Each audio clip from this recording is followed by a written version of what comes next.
The indigenous people of Biafra's leader, Nnamdi Kanu, was facing charges bordering on treasonable felony following his campaign for the secession of the Republic of Biafra before jumping bail in 2017 was rearrested last week. This was a surprise news broken by Justice Minister Abubakar Malami, who said the arrest was a collaborative effort between security agencies in Nigeria and the international police, Interpol. The federal government says it will face the full wrath of the law. Mr. Nnamdi Kanu, the self-acclaimed leader of proscribed IFOF, was sometimes back arrested precisely on the 14th day of October 2015 on 11-count charge bordering on terrorism,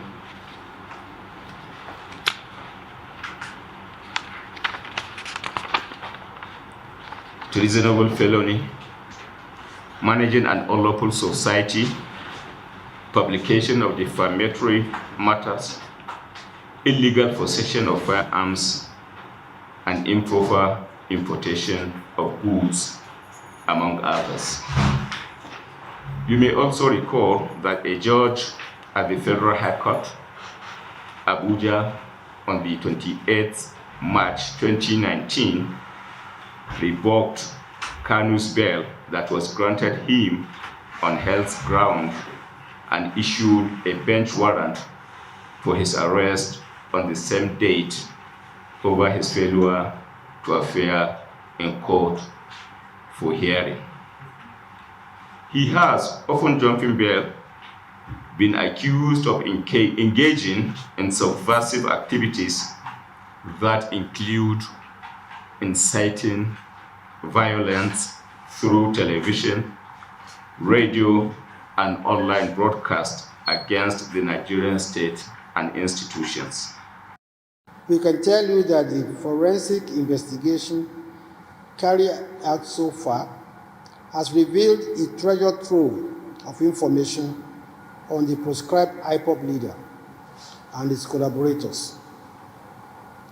While the investigation continues, we assure you that none of the collaborators, irrespective of their standing in the society, will be spared. They will all face the full wrath of the law for their activities that challenge our nation's sovereignty and threatens its unity. No one, no matter how highly placed, is bigger than the country.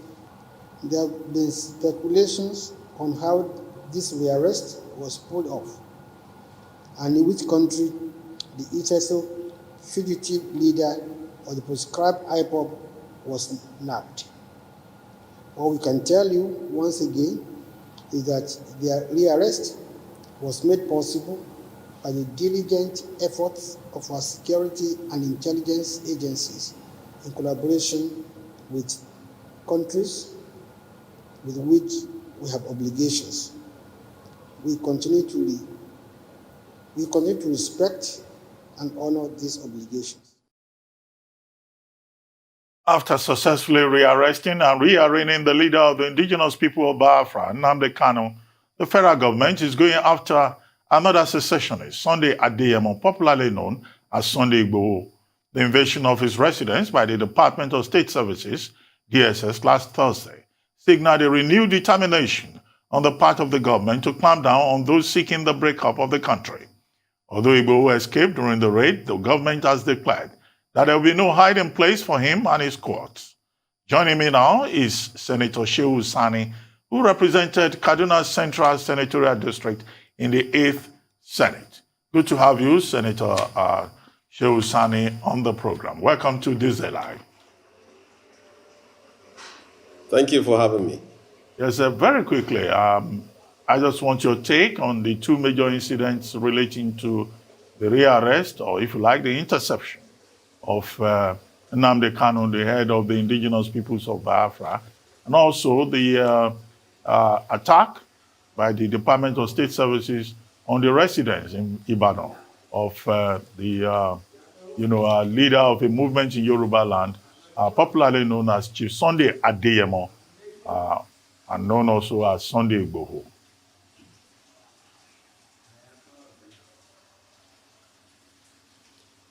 Hello? Hello, can you hear me? I wanted you to comment on the Yes, rearrest. I can hear you. Yes, quickly. Yeah, thank you. Please go ahead. Thank you very much. Well, first and foremost, I must say that as a Nigerian, I believe passionately and emotionally in the unity of this country. I do not believe in individuals or groups that are campaigning or agitating for the breakup of this country or for the creation of an ethnic purist state, whether they are from the southeast, southwest, south, or northern part of Nigeria. I am an uncompromising believer in the unity of Nigeria and even the whole of Africa. So that is my view. I must make that very clear. Well, in the case of Nnamdi Kanu, it is very clear that he is leading an organization that has been involved in agitation for the creation of the state of Biafra. And by that, naturally, he is bound to attract the interests of the government and security forces to himself and also his followers. The Constitution does not restrict or forbid anyone from peacefully campaigning for his beliefs, for his ideas, and for his vision. But where the lines are crossed is when individuals advocate for violence, solicit for violence, aid and abet violence, or incite the public, or engage in xenophobic acts that attack innocent people and also create a state of fear and insecurity. As for Nnamdi Kanu, it's unfortunate since his campaign has started, innocent persons in the southeastern part of Nigeria have become target of security forces. Gross human rights violations is becoming the order of the day in the southeastern part of Nigeria. And that region is almost becoming the northeast, the new northeast, which is very wrong. So, for me, the arrest of Nnamdi Kanu, my view is that his right as a Nigerian should be respected as guaranteed by the Constitution of our country and by the universal fundamental human rights. They should ensure that he is tried within the ambit of justice and the rule of law. And the trial should not be guided by hatred, vengeance, malice, or bigotry. Let justice take its course. But I must also say this, that I do not think that his arrest brings an end to the problems of insecurity in Nigeria. For me, as a person who comes from Kaduna State, there are individuals, bandits, that are known, whom I believe threaten my own peace, my family, and my city, and their arrest is more important to me here than the arrest of Nnamdi Kanu.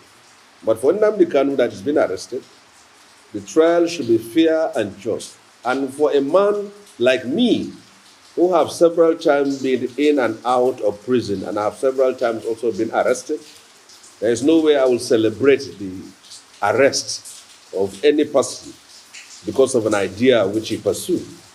But what is important is that whatever trial is going to take place, let it be done within the ambit of justice and fair play.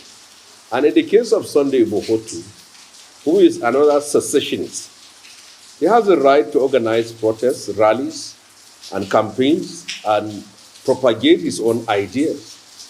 But where the problem is, when this degenerates into violence, and when you solicit or incite violence, you are not only putting yourself in trouble, you are also putting your followers and even innocent persons.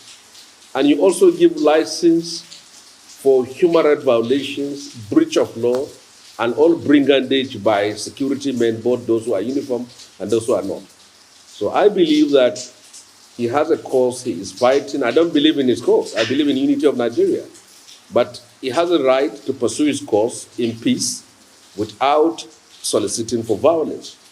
The raid in his house is not something which I should celebrate because many times too I have been a victim of raid by security agencies, soldiers, policemen, DSS.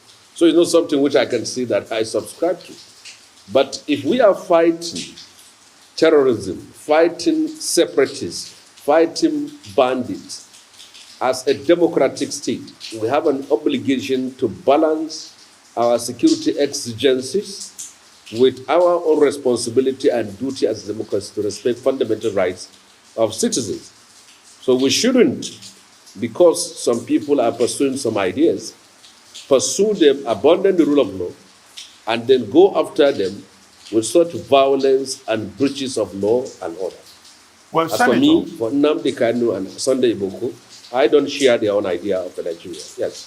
well, Senator, if you could just make a clarification. There were stories in the media in the last 48 hours suggesting that, oh, you were in support of Nnamdi Kanu and that the rule of law should prevail, his rights should be respected, but that in the case of Sunday Igboho, that Sunday Igboho is just a secessionist who should be dealt with. Did you say so, or you were misquoted?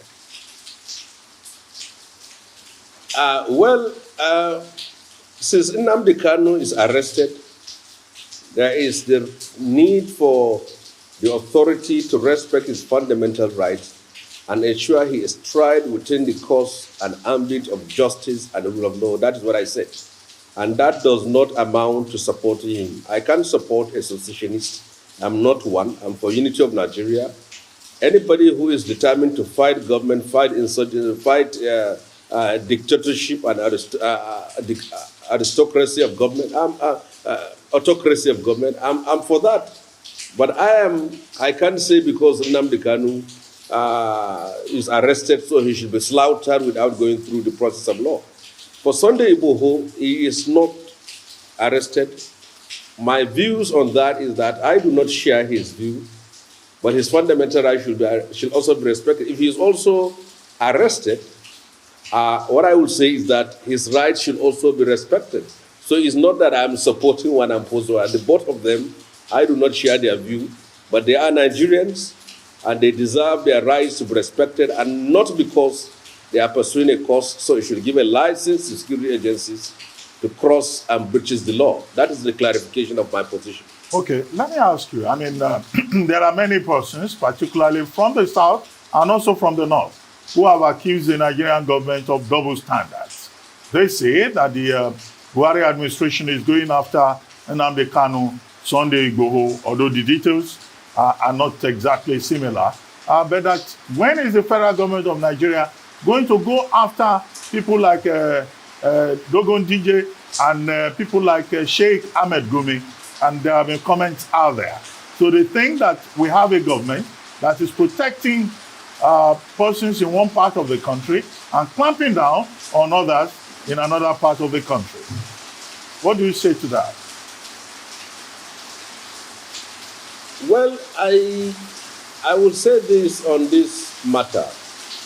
Well, I do not think that there are also instances in northern Nigeria. For example, Sheikh Zakzaki. Sheikh Zakzaki has been in detention for 7 years now. He is House of Fulani and he's from northern Nigeria, and he's leading the Islamic movement of Nigeria. His movement has been proscribed. His children have been killed. His house has been demolished.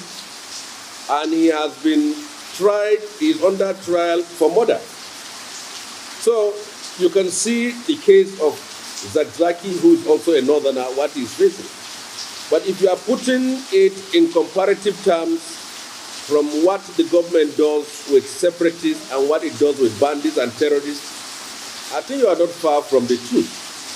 There is Dogo Gide in the northwest, who is a bandit that has been killing and kidnapping people. There is also Baleri, who is also another leader of bandits. So it is right to say that there is a form of discriminatory and selective approach, because the bandits in the northwest are not properly treated and addressed in the language of force which they should understood too. But there is more interest in terms of going after the separatists. And I share this belief that a government should apply the same ferocity, the same vehemence, the same iron fist it is applying on separatists, on bandits. The bandits, in most cases, have been pampered. You see cases where they sit down with governors, they sit down with public officials, they're negotiating with them. So if negotiation is the solution to end banditry, I believe that the same should also be applied to all other forces who have risen up against either the government or the state. Right now, I'm giving this interview from Kaduna. I cannot move 1 kilometer outside of Kaduna anything after 6 p.m. without getting into the hands of bandits. So to me, my people and my city, what will bother us most, what will make us more happy is to see the leaders of this bandit being put on trial. So for whoever makes this comparison, he is right, even though the cases are not different, the cases are almost the same. In fact, bandits, for now, are worse than separatists because they engage in kidnappings, they have kidnapped thousands of people, they kill every day, they break the law every day, they have made life unbearable for millions of people in our place. So as far as we are concerned, the immediate danger we face as a people in this part of the country are bandits and terrorists. So any person making this comparison is right, and it is time for government to show seriousness in terms of its ability and capacity and its approach to tackling bandits and like the way they do that of separatists. So it is right. In the case of Sheikh Gumi, I think the difference is that you can hold Gumi for his words, but you cannot hold him for his action, because what he did was that every of his movement to banditry areas of the country, he moves with security agencies in the name of negotiation. So it is a bit difficult if security agencies are involved in his activities for you to say that they should arrest him. But for things he said can be used to say that he is doing this or that. But for my own little knowledge of what he's doing, he is doing it with the security agencies and their own presence, and even with governors of the states. So that is it. But in the comparison which you have made, you are right. Government should show seriousness in tackling terrorism and banditry. So that is it. Yeah, okay. Some people have also expressed the view that, look, yes, you can clamp down on Nnamdi Kanu and say he's a fugitive from the law who must have his day in court. You may say that Sunday Igboho has certain issues that he will have to answer to. But this will not necessarily solve any problem, except the Nigerian government addresses certain fundamental issues. Do you agree with that view? And if you do, what do you think are those fundamental issues that we need to address? Could that be restructuring on something deeper than that? You see, from my little knowledge of both Sunday Igboho and Nnamdi Kanu, from what I have read about them, there was a time they were believers in the unity of this country.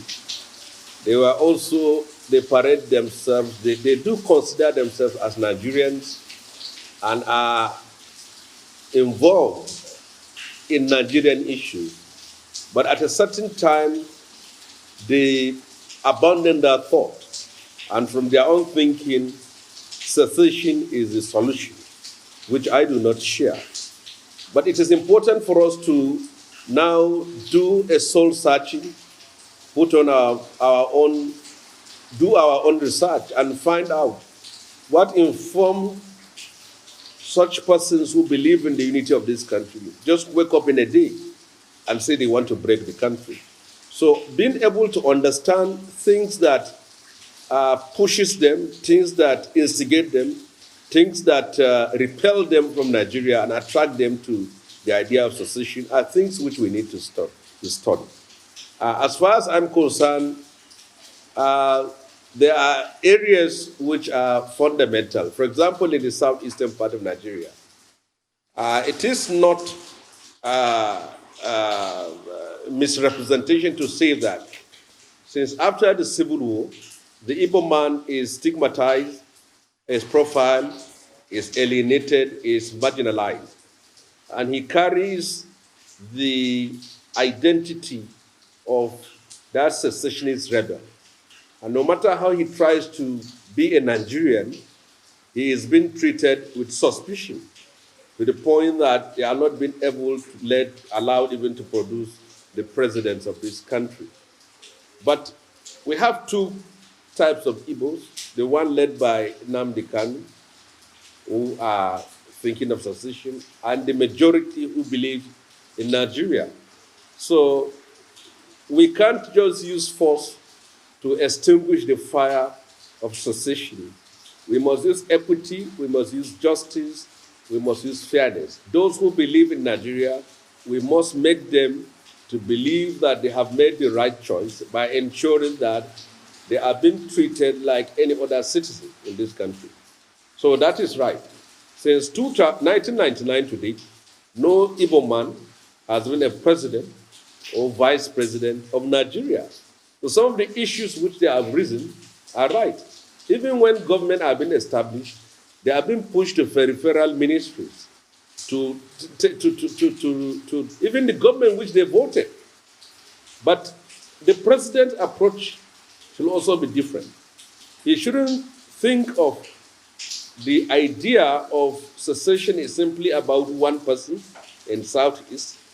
But even if it's a one person, it has the capacity to spread like cancer to other persons.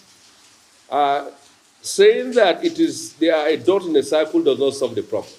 If I am President Buhari, he has a lot of points to prove that he is a friend to the Igbos. For example, you will say that twice he has nominated Igbo Southeasterners as his vice president, in the case of Chuba Okadibo and Eme Ezeki, which he lost the election. He can also parade his credentials as someone who was the first head of state or president to reabsorb the Biafran army into the Nigerian army and pay them back their pension. You can also say that he spent most part of his political life as a colleague and comrade of the late Ikemba of Newi Ojukwu. They have worked together. We have seen them in protest in several areas. But to tell them that it's a dot in a circle does not make any sense to any person. So you are only allowing that dot to spread and bring in more crisis to Nigeria. In the case of Sunday Igboho, what I felt is that the southwestern part of Nigeria, the marginalization is more of imaginary as far as the reality. For example, since 1999, the Southwest has produced a president for 8 years and a vice president for 8 years, and the possibility of producing another president in 2023. There have been, the IGs of police have been coming from there, speakers of House of Reps, and that part of the country today is the most industrialized part of Nigeria, is the most economically advantaged part of Nigeria, is the most educationally advantaged part of Nigeria. Senator. So when such a person raises such issues, I wonder what actually are the modernizations. Look at me, I come from the north. We are the most backward economically, educationally, and industrially. So as far as I'm concerned, I may think different from him, but to me, I believe that Northerners and Southerners should think themselves as Nigerians and work towards removing bigots who are in power, dictators who are in power, people whose activities and conduct in the position of power is retarding the progress and the future of Nigeria. I can't imagine myself in a country without my comrades like Femi Falana. I cannot do that. I can't imagine myself in a country without the likes of Olisa Obakoba. So when you see me fighting to keep Nigeria, I cannot do without those comrades whom we have struggled, whom we have fought for good governance and for democracy in this country, which I believe is feasible. If the government is bad, let's remove it. But breaking the country, I am not for that. Well, Senator, I have just three more topics to discuss with you. The PIB, the gale of defections from political parties into the ruling party, and then the amendment of the Electoral Bill or the Electoral Act 2010. But first, maybe you should help me clarify something. Did I hear you say that the Southwest has the possibility of becoming vice president in 2023? Because I know people in the Southwest who think that... No, I didn't say vice president. Oh, what did you say, president? Yes. I said in 2023, Yeah. there are voices from the north that believe that the presidency should go to the southern part of Nigeria. Oh. And when we say south, it can be southwestern part of Nigeria. Southwest. And the party that is in power today, if you look at them clearly, it is a coalition between the north and the southwestern part of Nigeria. Let's be very frank about that. So it is a possibility. We have 8 years of Obasanjo, 8 years of Osibanjo, and when power rotates, there is a possibility it can go to that part of the country. Okay, I just wanted that clarification, just to be sure that I heard you correctly. You were in the Senate when the 8th National Assembly passed the Petroleum Industry Bill, a bill that had been there for a very long time. Yes. And now, this week, one of the major developments in the course of the week was the passing of the PIB by the Senate and also the House of Reps. And now we're going to the third reading for harmonization. But already there is a lot of controversy. Some people say a jinx has been broken. Some people say no jinx has been broken. This is clearly a case of a coup by the northern part, by northern senators, northern lawmakers against southerners who appear to have been sleeping when that bill, the details were being considered. 4 chapters, 318 clauses. And what are their concerns? 1, the definition of host communities.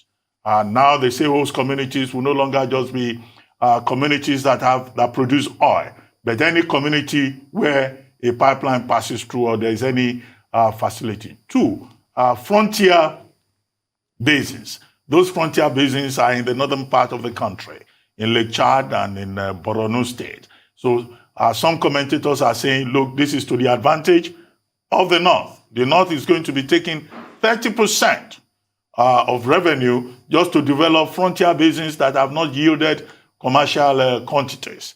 Now, host communities in the South say they've been cheated because the 3% that they've been offered, in fact, it's like everybody will share it, whereas the rights of the owners of this petroleum resource has not been properly thought of. If you could just help us give a perspective on this, because it looks like this bill, by the time it's going to be harmonized, may end up as a North versus South controversy over national resource, or if you like, petroleum resource. Well, the petroleum industry bill has been in the National Assembly for decades. And during our time, an attempt was made to put an end to this elongated expectations of completing that law. But now, since you have a government, a National Assembly that is in sync with the president, and there are supposed not to be such controversies. But it is also clear that the bill is more political than it is economic and that is administrative. You find that almost everyone, both sections of the country, are trying to pull the best for their own part of the country. But what is clear is that if that bill is to the disadvantage of host communities and southern part of Nigeria, the lawmakers in the Reps and House and the Senate have the capacity, those from the South, to make sure that this bill does not see the light of the day. The Speaker of the House of Representatives is from Lagos, from the South. There is no way any bill can have any accent or be fully completed without his own signature. The Deputy Senate President is from Delta State in the person of Omwaigigi. So if the Southern lawmakers are serious that the law undermines and shortchanges their people, they have the capacity to stop it. But it will be wrong of them to publicly condemn the bill while go to the National Assembly and sign that bill. That amounts to hypocrisy. They are trying to play the two sides. If you are opposed to the bill, the caucus of the Southeast, Southwest, and South-South have the capacity to pull out their support. And the Speaker can also say that this is his position. But Nigerians should not be deceived. If this law is passed by the National Assembly, it is passed by senators, members of rep from the North and the South. Any person who goes out to conduct any press conferences is simply trying to deceive himself and deceive the public. So that is my position on that. Why are we so interested in the PIB? It is because oil has remained the lifeline of Nigeria's economy. Almost all the struggle for power in Nigeria in the last 20, 30, 40 years has been about oil, and that oil comes from Niger Delta and no other parts of Nigeria. So, but what Nigerians, what the lawmakers and the whole of Nigeria need to understand, we should make laws not just for today, but also for tomorrow. If you make laws that disadvantage oil communities and tomorrow oil is discovered in your own, your people will also suffer. So as for me, if that PIB is passed by the National Assembly, just take it very well that it is a consensus between the Northern and Southern senators. Press conferences, press release, and going back home to appease the crowd does not make any sense at all.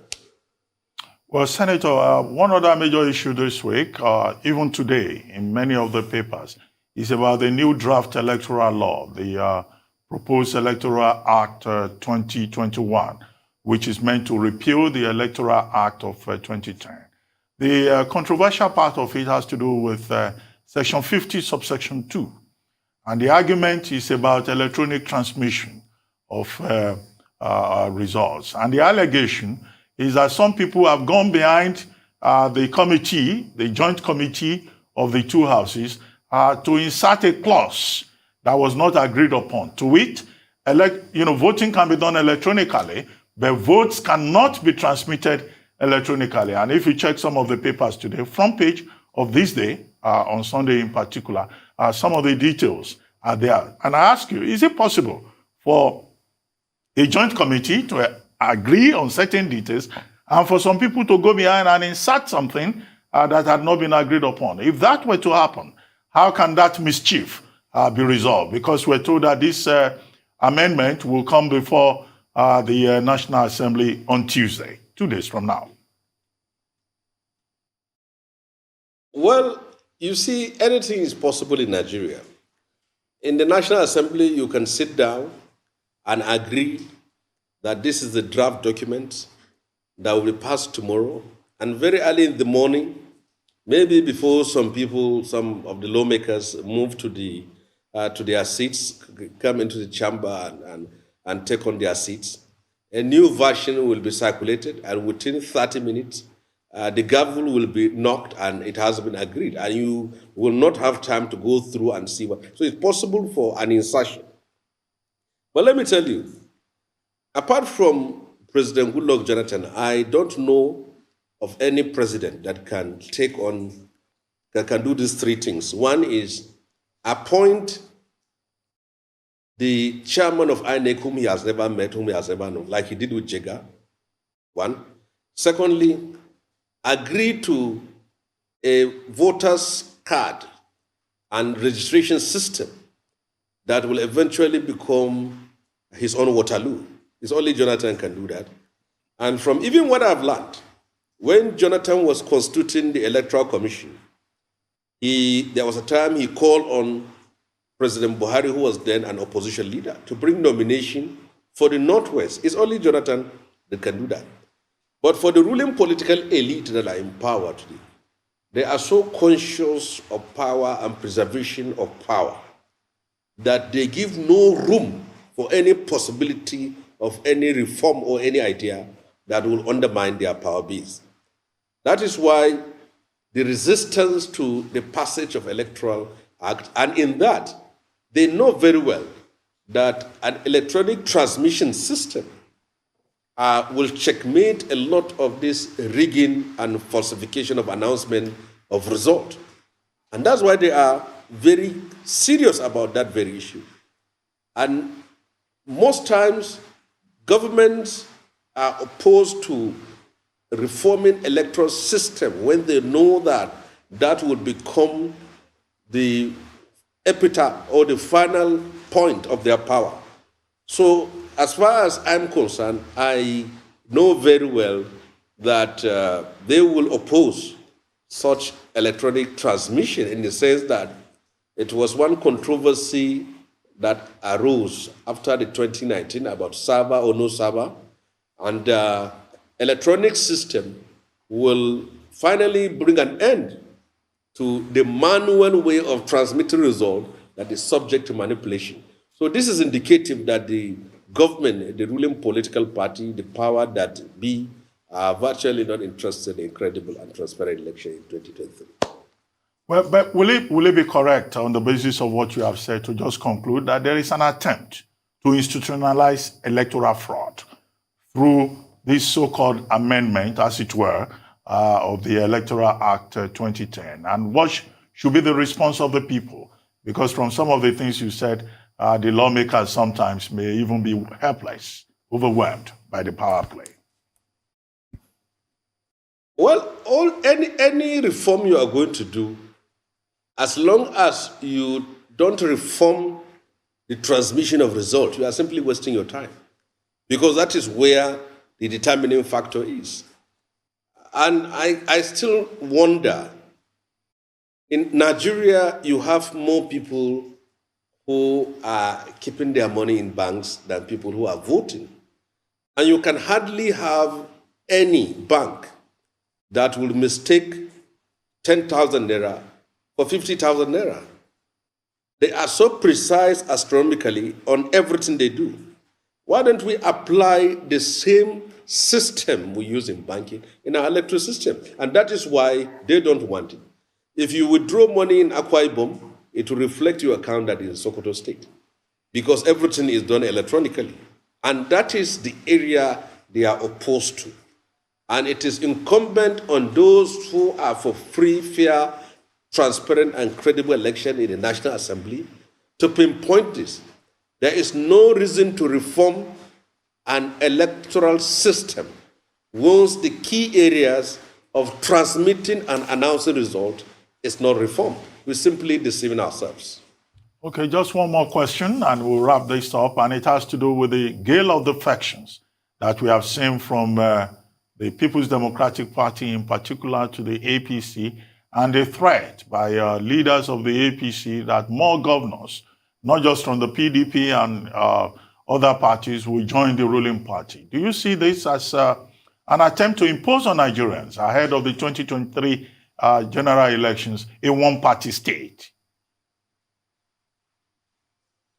Well, from what is going on, if care is not taken, the opposition will be absorbed by the ruling party. First of all, the gale of defection is more to the ruling party than to the opposition party. And those who are defecting are basically governors who are mostly in their second tenure, apart from the governor of Zamfara. So most governors who are defecting to ruling party are defecting in search of protection, because after immunity comes prosecution and arrest. So most of these defections are done to preserve themselves after power. And that is why things happen this way. But defections towards an election year is all evident. I believe that is why the ruling party has been shifting its convention. They go to you and then appeal to you that you still have time to defect so that you can bring in your men to be part of National Working Committee and ESCO of the party. It's because of you we are moving the goalposts to this and that.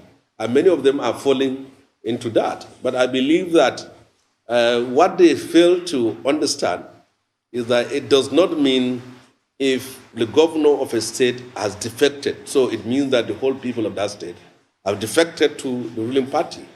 Nigerians know where to vote, and defections can continue to take place, but the people will decide at the end of the day where their votes are going to count.